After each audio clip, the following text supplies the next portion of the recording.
Hi, we're the Boomershines, a family of 4 who've moved aboard a 56-foot motor yacht to do the Great American Loop and beyond. Meet Captain Mark. I'm Admiral Cinda. This is First Mate Belle and Bosun Rex. And we can't forget the ship kitties, Angie and JoJo. Welcome aboard as we share our travels and triumphs, trials and tribulations, tips and tricks for life aboard Seashine. Hello and welcome to episode 91. Well, in the last episode, the crew of Seashine felt the rigors of traveling the loop and almost threw in the towel. But thanks to Buddy Boat's Sojourn and Go-Go's impromptu dance party on anchor, it appears Seashine is back in the game. In this episode, it appears we have another engine problem. Let's watch, shall we?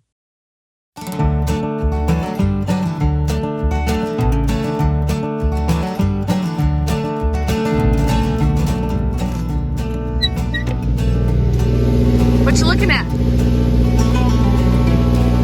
Good morning from the Illinois River. We are just south of the LaGrange Lock and Dam. It is 33 degrees. But actually I feel that cold, which is surprising. Anyway, we had hoped to stay at the Logston tow service where most loopers stay, but apparently yesterday, they closed that offering, so they must have heard we were coming. Anyway, this was a great little anchorage, aside from listening to the barges go through at night. Rex, did you hear those barges going through last night? You heard what, too? This morning. Aside from that, it was a great, easy anchorage. We had 4 boats in here last night. I'm sure you could fit more, but Sojourn was tied up to Go-Go. So anywho, that's where we are. And today, do you know what we're doing? We're going downriver 60 miles to a restaurant that will let you tie to their dock for a nominal fee and eating dinner there. So sounds good to me. So that's where we're heading today on this lovely Saturday in October. Oh my goodness! Hello, Bald Eagle! That is so cool. Hello, Bald Eagle. There are so many Bald Eagles.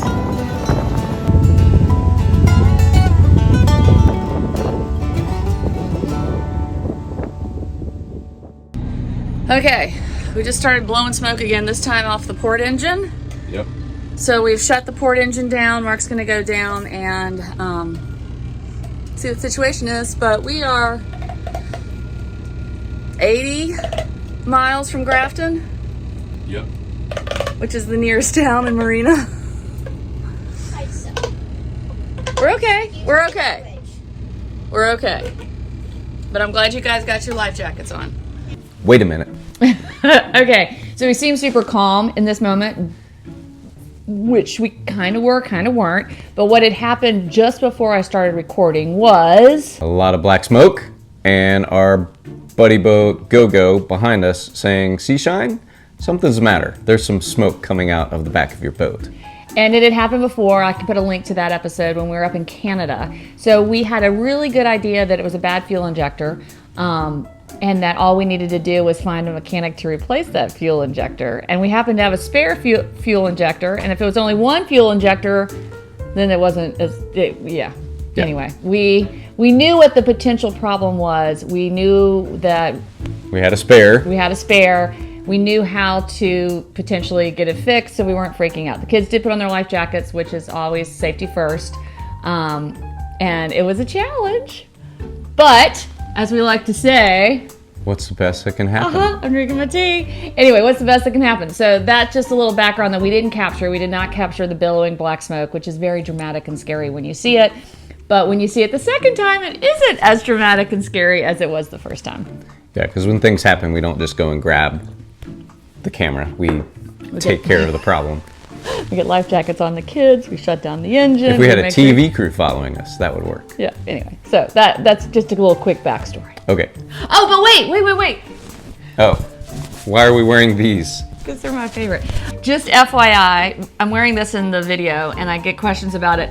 This is a onesie. I don't know if you can tell. And it is an MVP of a loop wardrobe. We were not fully prepared for how cold it gets on the loop. No. Like this one didn't bring a coat. We didn't have a coat for Rex. This onesie was a lifesaver. So I would wear it, throw it on in the mornings over like my exercise workout wear that I wore all day. But when you're dealing with freezing cold lines and you're in and out, there are flight suits, we're team matching ones. Anyway, so if you are doing the loop, I highly recommend getting yourself a fuzzy onesie. But this is my favorite, is the flight suit. So I'll put a link. It's at Amazon. It's nothing fancy, but it is definitely a need. And when you're at the helm and you're in your flight suit, occasionally the need to play the Top Gun theme We song played a lot of comes Top on. Gun. Get yourself a flight suit onesie. Back to the story. I'm gonna run over into it right now and just confirm depth. No, Sojourn and GoGo are helping us. Yay! So we got to tie off our transmission to keep it from spinning. So GoGo and Sojourn have identified a safe spot to pull over. Sojourn's checking it out. GoGo's going ahead of us. They're going to anchor, and then we're going to tie up alongside them. We thought we might have to lock down our transmission shaft. Marcus reached out to the mechanic in Canada and our surveyor, who's also a mechanic, and apparently we don't need to lock down the transmission shaft. As Keep long an eye on the temperature right here of the transmission. as that doesn't get hot, we should be okay. So we're going to keep slow rolling it. Yep. And Trying to figure out what slow rolling is. yeah, we're trying to figure out what slow rolling is, and we are trying to get in touch with mechanics in Grafton to replace our fuel injector, which is what we're pretty sure it is. And the good news is we have a spare. We have one spare. Yep. But we're back in the We're States. back in the States. If we need to overnight something, we can do that. And we're near a lot of trucking with carpet and everything in Tennessee. So, we'll see. But right now we are 80 miles and no marinas between here and there on a major shipping channel.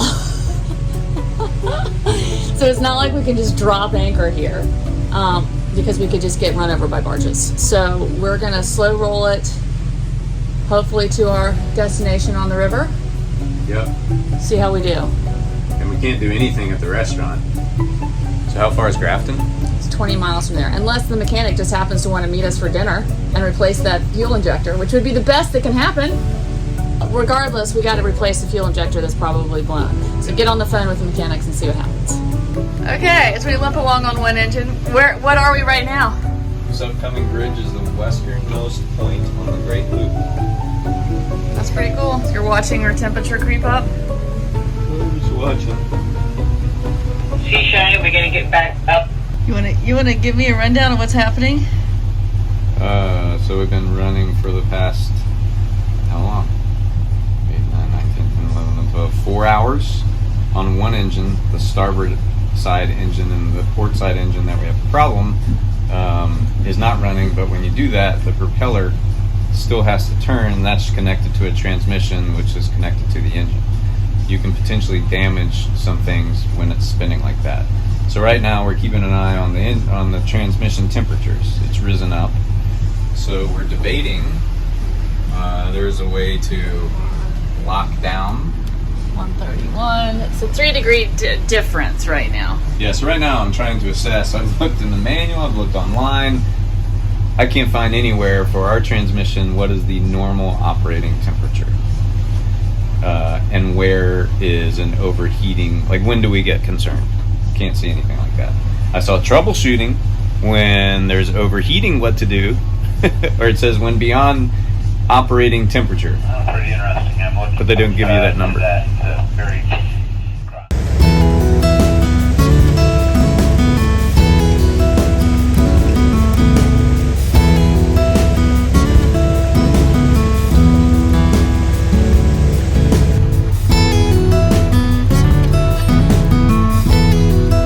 Okay, this is cool. We've got 2 ferries. We're not allowed to cross in front of them, so they're crossing, and then we'll go. How are you feeling about everything? Fix. Figure out the problem. Matching 7. So there are the car ferries.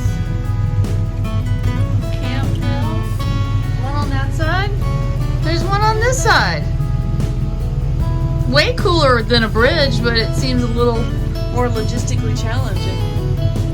What's happening? We're all passing a tug. I got one engine. Okay, now you gotta watch his backwash behind him.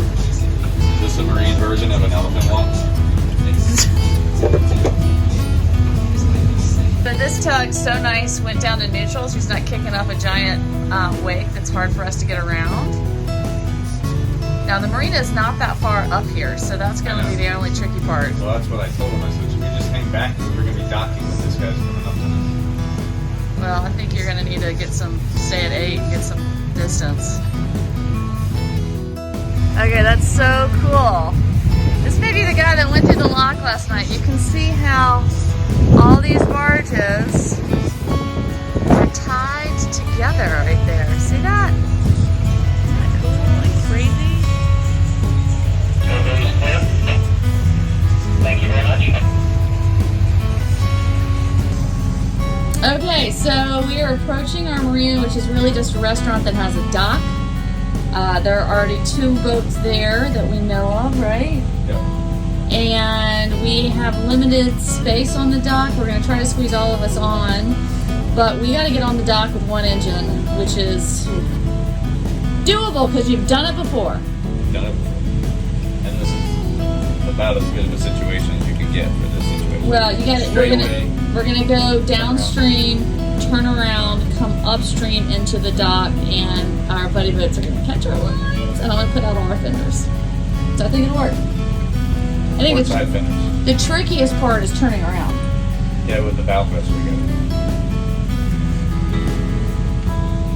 Okay, so that's where we're going, right there. We got 3 boats already there. We're gonna make a big turn around in the middle, and they're gonna catch our lines, thank goodness. Nice little town.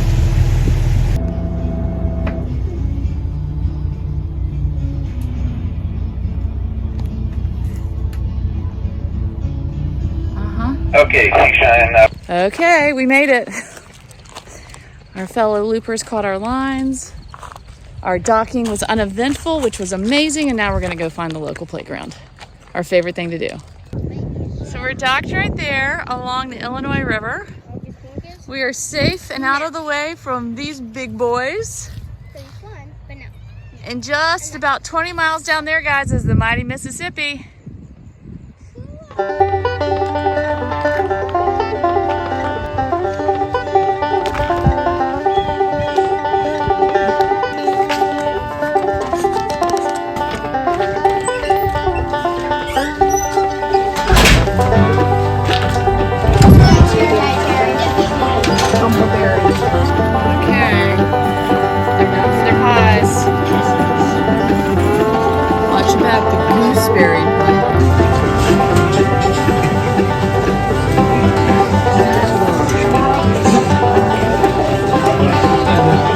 Oh, yeah. Hi, welcome to the Riverdock restaurant. Thank you for having a dock for us. Yes. It has. See that? Try it? No, not that. Eat the meat. Okay, so you just saw we sat down for dinner with our buddy boats, Go-Go and Sojourn. This one needs a lot of explaining. Okay, and we're sitting there in that booth, and all of a sudden, Go-Go and Sojourn start laughing, and they're like, are we going to tell them? Should we tell them now? Should we tell them? And we're like, tell us what? And they're just dying laughing, and we are so confused. We're oblivious. Uh-huh. And they said, well, did you hear anything last night? And we're like, no. They're like, okay. In fact, we slept We great. slept It was great so because we were quiet. so exhausted from the nights before and the long day. Anyway, so apparently in the middle of the night, Go-Go got up to check things as he does, as boaters do. If you wake up in the night, a lot of times you just get up and go check. So Go-Go, And mind you, Sojourn is tied up to Go-Go. yeah, Because it was Sojourn- freezing cold, and They needed power. Sojourn needed to run their heater, so they plugged their power cord into Go-Go, and Go-Go ran their generator all night, which was brilliant. So Go-Go was tied to the side of, or Sojourn was tied to the side of Go-Go. And in the middle of the night, Kelly on Go-Go got up to walk around and check on things. And as he got up, he noticed that he could step off of his stern onto our stern of our boat. So like we were all about to hit.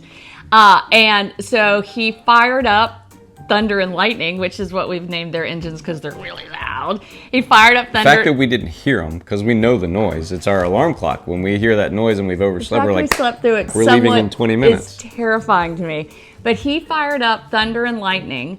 And of course, Sojourn woke up because they were tied to Thunder and Lightning. And he repositioned Go-Go and Sojourn. And he threw out a stern anchor. So he said, I just picked up that thing and shoved it as far as I could. Threw it off the back of his boat. Tied it off. So what had happened, unbeknownst to all of us, we were all anchored behind that dam. And in the middle of the night, they decided to turn off the dam. Well, it's not the dam, it's the spillway. So the water flows over and it makes a nice, gentle current. And so all the boats point into the current. So we went to sleep. This is amazing. We're not going to move. We got a nice, gentle current. So which is why I think we slept so well. Yeah, if you're not a boater, the way anchorages work is that all the boats, if you'll notice, are always facing the same direction because either the wind is blowing them and pushing them, so they're all facing the same direction, or a current is holding them the same direction. Sailboats especially. Yeah, when you take away the current, and there was no wind that night, we all just kind of randomly floated. And at some point, we floated so that our sterns were stern to stern. We were so lucky our boats didn't crash in the middle of the night. And we're so lucky. It would have been a gentle bump. It would have been a gentle bump, but it would have been not ideal.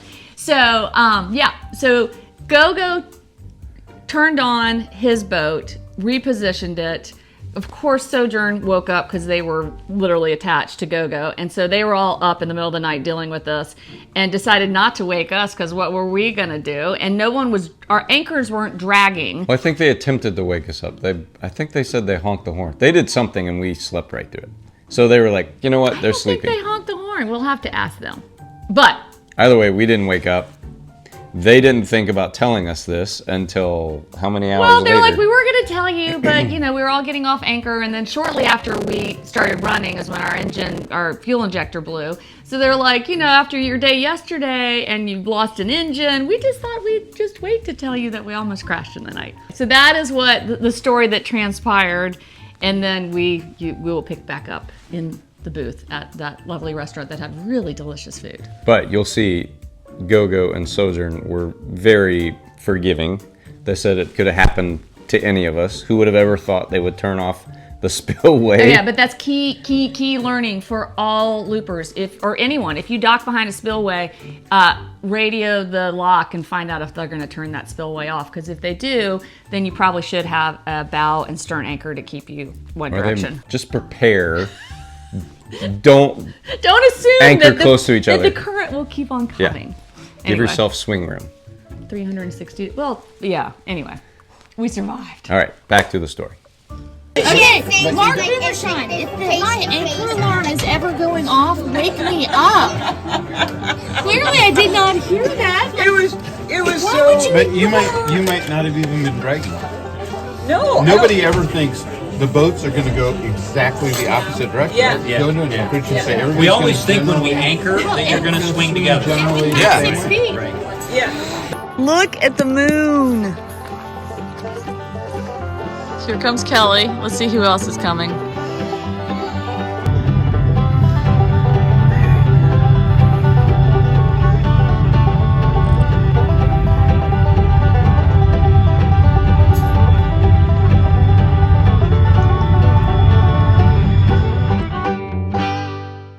Well, that definitely brings new meaning to the phrase, 2 ships passing in the night. I'm glad 2 ships didn't go bump in the night. Stay tuned as Seashine and its buddy boats, Go-Go and Sojourn, make their way to Grafton, Illinois for some apple picking, chairlift riding, and alpine sliding.